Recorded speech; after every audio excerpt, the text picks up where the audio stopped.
What is going on YouTube? SerWinter coming at you with this little live commentary that I wanted to do. I've been meaning to do it for a long time. You guys have been asking, Winter, what music do you use? Like, Winter, what recording program, editing program? How can I get, started on YouTube? So I thought I'd tell you guys my story, what I do, what I use, all of that type of stuff. So I don't know, I'll just jump straight into how I began on YouTube. So I was doing YouTube. I've been doing YouTube for years, man, years. Like back when COD was out, and I just never got anywhere with it. You know, everyone was doing it, and like, fuck, man, like, you know, those are back in the days when like Optic was like, fuck, man, I want to make montages for Optic. But this channel, I made it randomly a few months before I started uploading to it, and the first things I uploaded were Dying Light videos, like funny moments and tutorials on it, and they did pretty well, which motivated me. And then I started doing Chivalry Medieval Warfare, one of my favorite games, and that didn't do great, but it did okay, and that's where I met Vertigo, and that's where we became good friends. So anyway, we're looking for a new game because we knew we both wanted to grow on YouTube, and I wanted to make a career out of it. Vertigo said he wanted to, just do it for fun, but we both wanted to grow. So we went to a game called Space Engineers, and fucking hell, Jesus Christ, we were too retarded to play that game. That game was for like fucking geniuses, man. Like, we were just floating around in space, like, hey man, how you going? Like, where are you? And then we'd see each other, we'd fly to each other, and then because we didn't take velocity into account, we'd just fly right past each other, and it was just like, see you, man.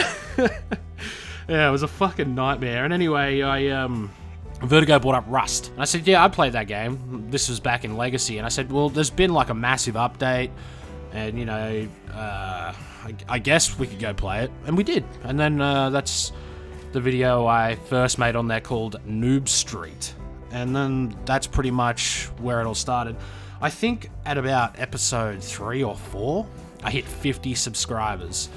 I mean, I was so appreciative, and I still am to this day. Like, I said, man, like, fucking 50 subs, like, thanks, guys, fucking, it's crazy, like, that 50 people like my channel, that's awesome, thank you so much. And, I look back at that memory fondly, because we all start with 0 subscribers, and that was when I was really happy with how my channel was going, and it was motivating. And yeah, so I had a job at the time, and I was a butcher, a qualified butcher. I was a tradesman. So I was doing that on top of YouTube, and it was really, really hard to get daily videos out. And this is back when I was only doing like 4 to 10 minute videos, and now I do like 15 to 20 minute videos, or even over, or a little bit under, give or take. So a lot of you guys who have been asking me, like, man, how can I get started on YouTube? I get heaps of comments about it. I get heaps of emails to my business email. I replied to a few at the start, and then I just kept on getting more and more, and I was just like, you know what, man, this is too many to reply to. So from now on, I'll just be linking this video as a referral. If you have a job and you have school, it's hard. It's hard to make it on YouTube. Because YouTube is pretty time consuming. It's really stressful too. You're your own boss, and you have to get on, you have to record, you have to make videos, otherwise you don't eat pretty much if this is your dependent living. This is what I did to get to where I am today. I started out doing Rust videos, and I kept on doing them. I was still doing a bit of Chivalry at the time, and I still intend on uploading some more Chivalry videos every now and again, but I was mainly doing Rust, and there wasn't really much of a market for Rust. Not many YouTubers were covering it, so we got in at a really good time. I think the only other person really doing it at the time was Argyle Alligator, and I believe Fado82 and Holdacious, they started at pretty much the same time as me and Vertigo. So we all kind of came along together. So I started uploading the videos. I did maybe 3 to 4 videos a week, but then like I got slack because I'd get home and I'd just be too fucked to record and too fucked to edit. So there were periods of time there where I was going like a week without uploading, and it was really making my channel go inactive. And then I thought, fuck this. I jumped all over it, and I started doing a solo survival series. I was like, fuck, man, I want to do solo. So I started this thing called solo survival. It's a thing that a lot of people are doing now. People were doing it before, but now a lot of people are doing it who are trying to get into YouTube and stuff. So yeah, I did that, and I took holidays from work. And then, like, my holidays were up, and I was like, man, I hate my job. I don't want to go back. So I didn't. I just started taking more and more of my holidays, more and more of my long service leave, because I worked there for over 10 years. I think I worked there for 12 years or something. And I started taking my sick pay, and then I just quit. Never went back. And then, I'm really appreciative of that, guys. Like, thank you so much for watching my channel. You've made my dream come true of doing gaming for a living. It's awesome. It's awesome. So that's pretty much, the rough outline of my story, my YouTube story, I guess you'd call it. So now we get into other things like, hey Winter, what recording program do you use? Well, I use a mixture. I used Fraps at first, but the file sizes were massive. Then I used DxTory, so I could split the audio.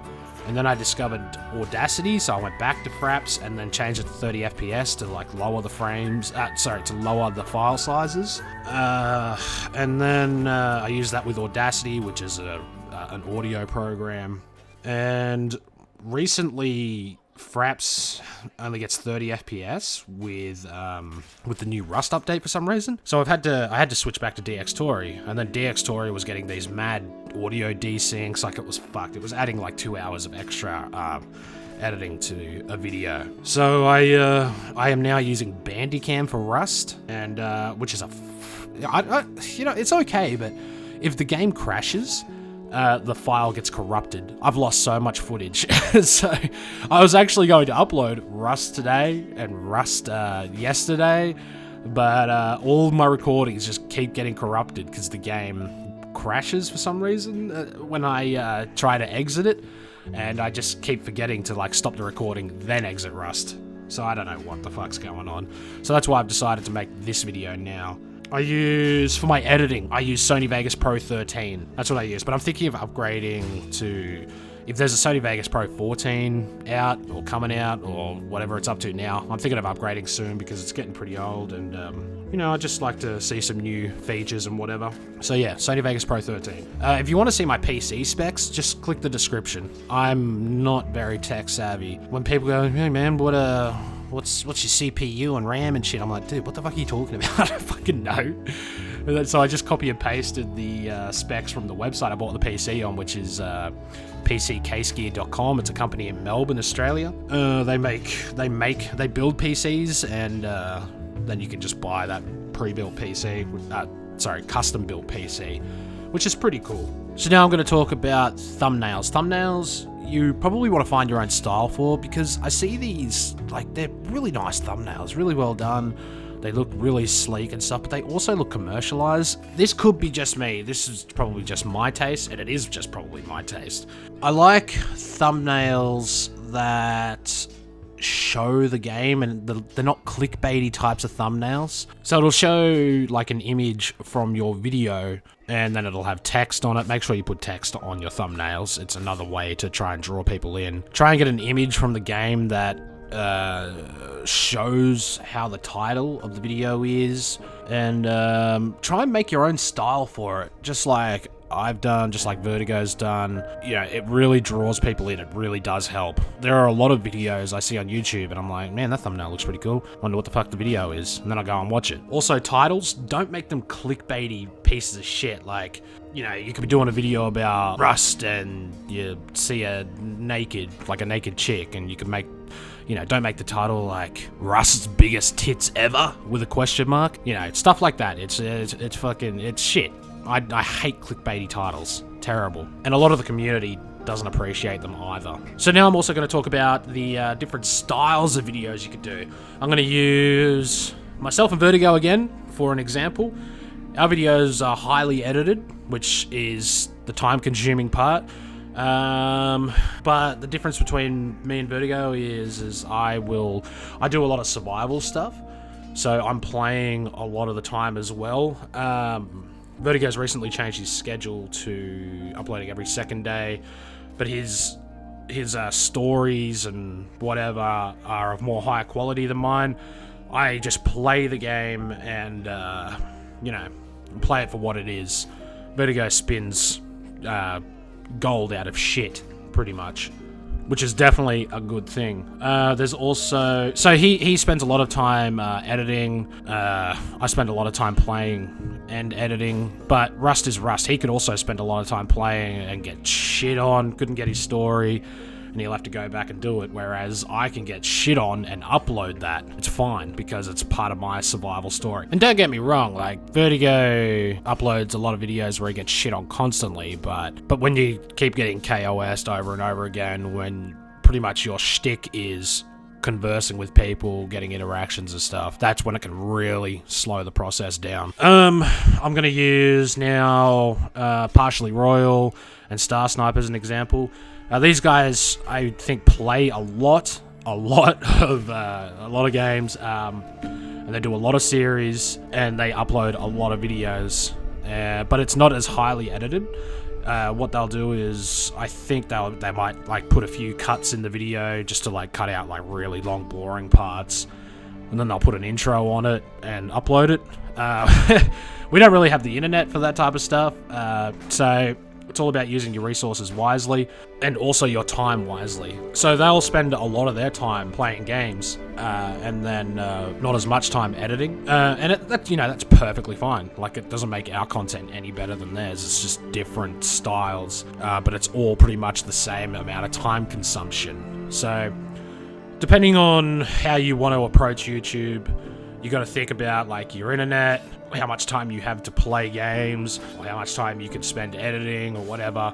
Pretty much the same thing anyway. It all adds up. Just think about what type of content you like, what type of content you'd like to make. Definitely don't be afraid to take a note out of other people's books and find inspiration in other people. And speaking of other people, I'm going to talk about collaborations. Collaborations are good, but don't rely on them. Try and build an audience that's based around you before you start doing heaps of videos with other people. I watched CNNers, right, back in the day, and I really liked watching his content with his friends, but I didn't like watching his content without his friends.